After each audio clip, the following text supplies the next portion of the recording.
Here we go. All right, welcome to the indie comic review. Oh, This we got to week, get the name right. We can't even yeah, I haven't got my little piece of Aussie paper in Indie front of me. Comics Reviews. Yes, that's it. It's been a while. All right, this week we're doing something a bit different. We've got another request. This time Ooh. from the legends that are Scar. Scar meaning Steve Carter and Antoinette Ryder. People who have been around since the 1980s and recently were bestowed with a Ledger of Honor at the recent, what is it, Comic Australian The Arts triple A's, Awards. yes, just Yeah, the triple A's. CAAs. We're Yeah. an acronym society now. Yeah. Yes, but they won the legendary Ledger status, so that makes them recognised for the work that they've done in the past. And And as this far as week, you're concerned, it's a mantle well earned, right? yes, I've been reading these guys since the 80s. I actually have a signed copy in my little collection over there somewhere of Mhm. Fantastique, which was available at the newsagents for a short time before it was banned. Yeah, Oh, first in Queensland, and then I think for a short time in other states, but it's soon become available, but it was still banned in Queensland, on mainly what because grounds, out of curiosity?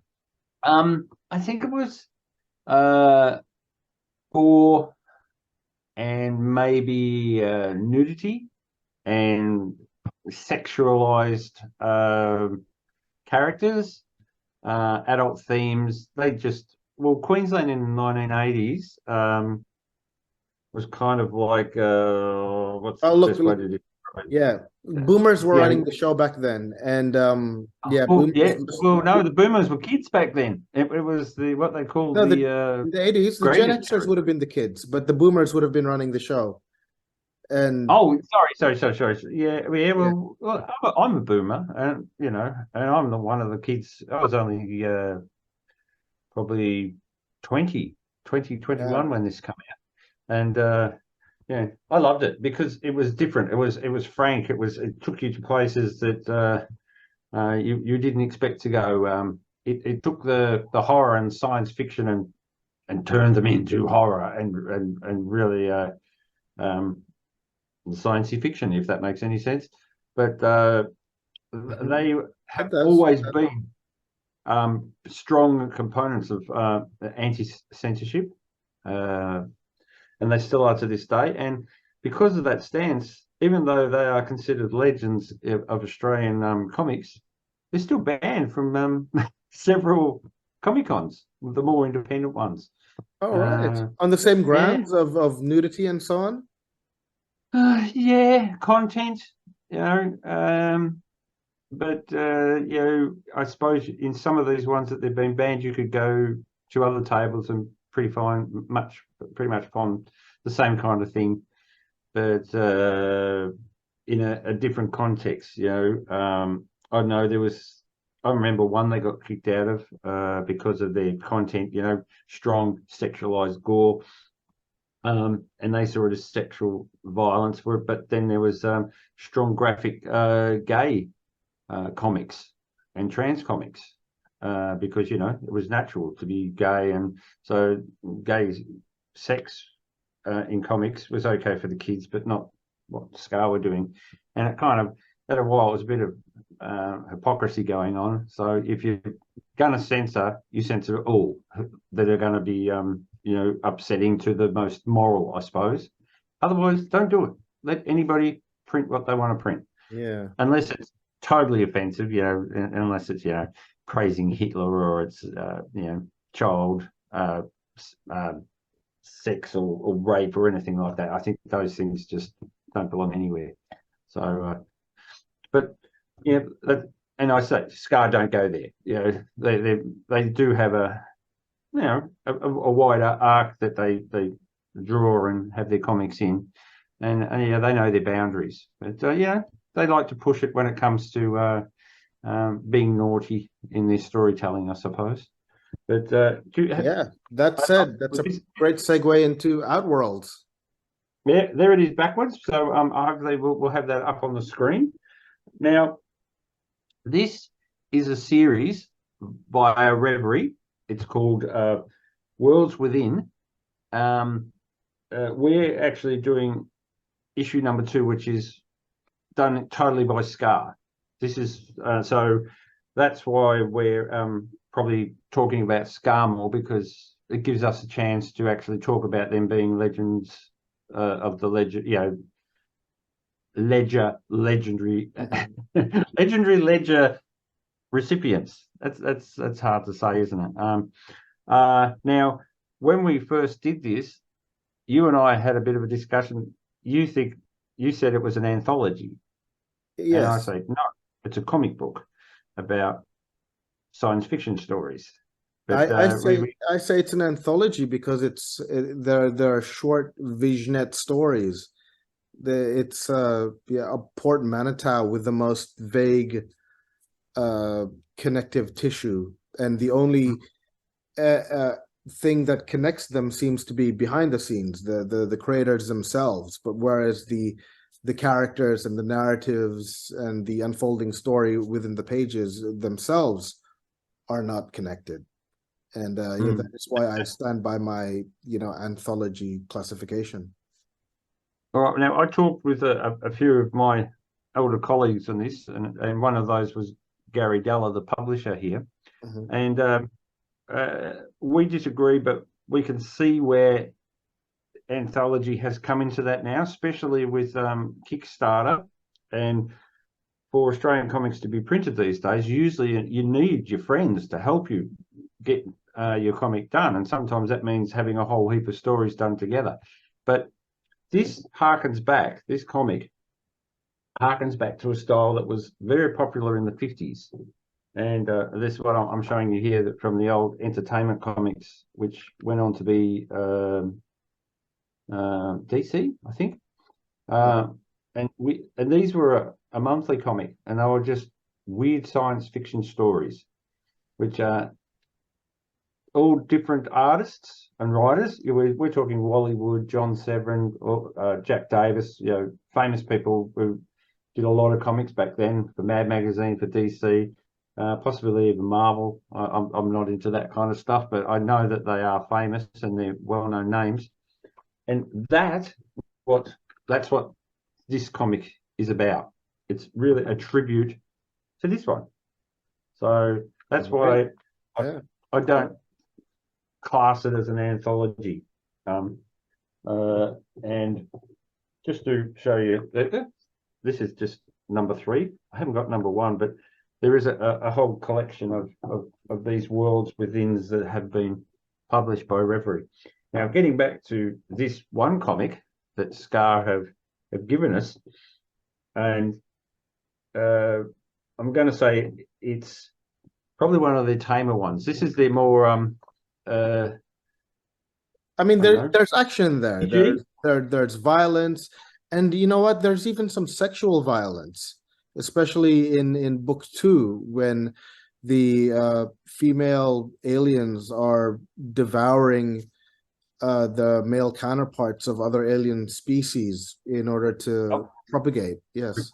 Propagate, yeah. But I think that's the fun part. What Scar have done here is that in the old science fictions, it tended to be, there was always the hero, and then he always had his busty kind of like Jane Mansfield, Marilyn Monroe kind of sidekick. Barbarella, yes. Yeah, or the heroine, or the bimbo that had to be rescued. And in this comic, they just give everything tits. Every female, real busty. I'm not saying naked breasts, but a lot of them they have bikinis on, and I think that's part of the fun that they're subverting that. They're giving them a sort of villainous agency. Yes. Oh yeah, and in the second story, they are also the protagonists as well, the females. So yeah, if it's important to pass the Bechdel test, then the second entry in this in this comics or anthology or yeah, short story collection. Yeah, it definitely does pass that. Yeah, and having met Antoinette several times, she's a very strong woman. She writes a lot of these, and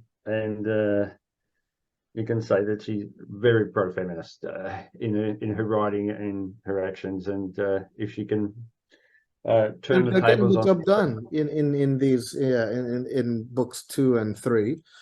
Book 1, Ordeal of Five Beasts, I believe it was. It was turning the trope of the white savior upside down, I found. Yeah. The colonizer sent to rescue, less enlightened villagers and impose their strength in a way that would benefit that particular environment, with the implication being that they don't possess that strength, that they need that they need the so-called white savior. And that's it's a trope that's used a lot in films. Sometimes yes, it works with say Clint Eastwood's White Hunter, Black Heart, or or even more recently with Taika Waititi's film Next Goal Wins, where Michael Fassbinder is sent to coach a soccer team in a Polynesian country to sort of whip them into shape. I believe it's the American Samoas. Not entirely sure, but yes, it's definitely a play on the white savior. And again, white saviorism has been done very well before, and other times not so well. And this particular comic undermines that trope, and with its twist ending, which we shouldn't go into. But I particularly admired that stance. I thought it was very clever. Did you think it needed that last panel where the underling said to the quite proud of themselves for the, but how long can we keep this up?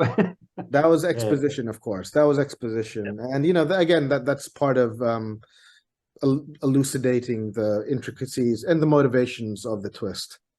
That you could tell that's why they did it. They're sort of trying to get ahead on colonization before its tendrils reach too far. Yeah. Well, there's another thing I noticed, especially in that one story, is that the writing, the interaction between the characters is very stunted, the way they talk, and that's also another play on the way that the 1950s comics were written.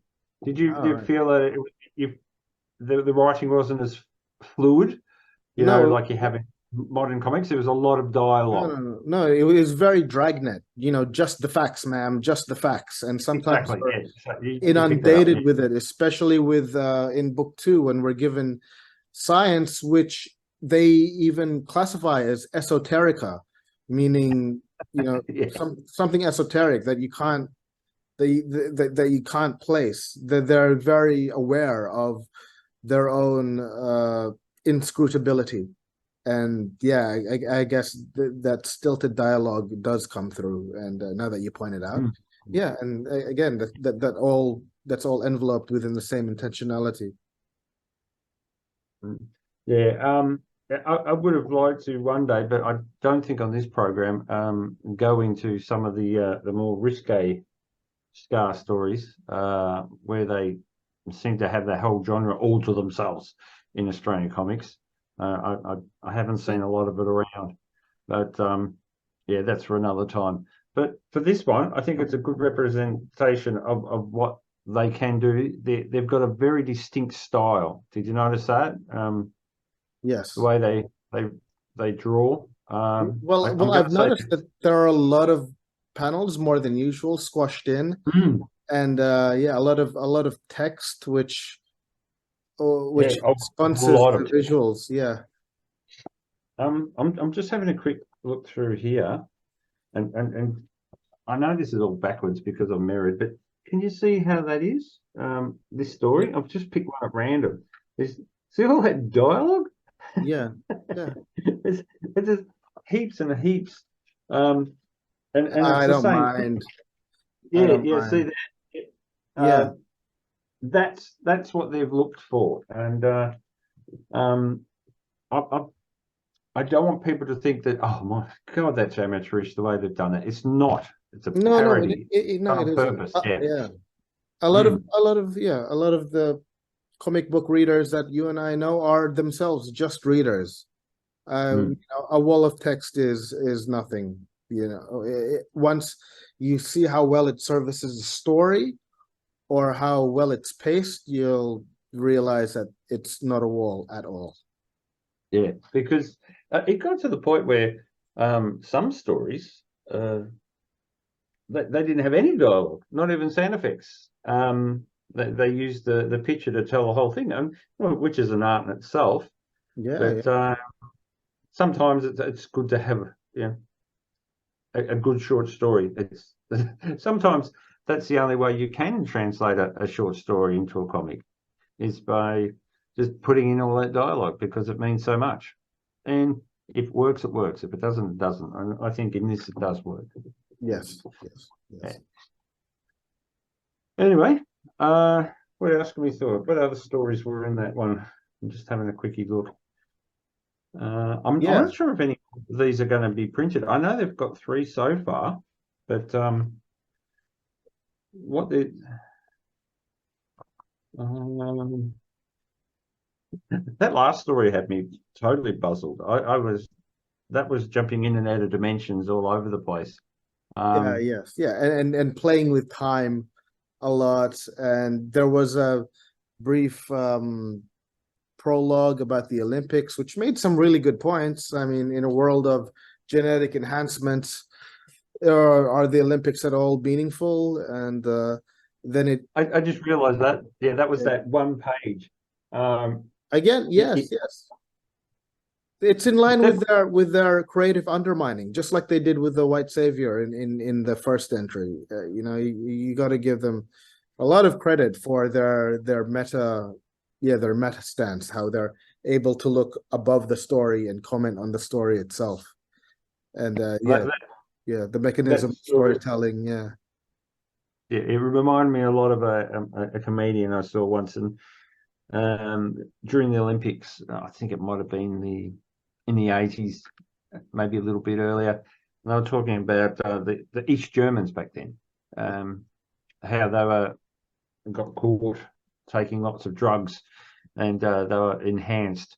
And a comedian said they should have one where anything goes. They should just have the steroid Olympics, the enhancement Olympics, and just you know see I who think could there blow up are first. MMA, yeah, I think there are Yeah, MMA promotions like that where, yeah. yeah, any But kind of this performance story, enhancement goes, yeah.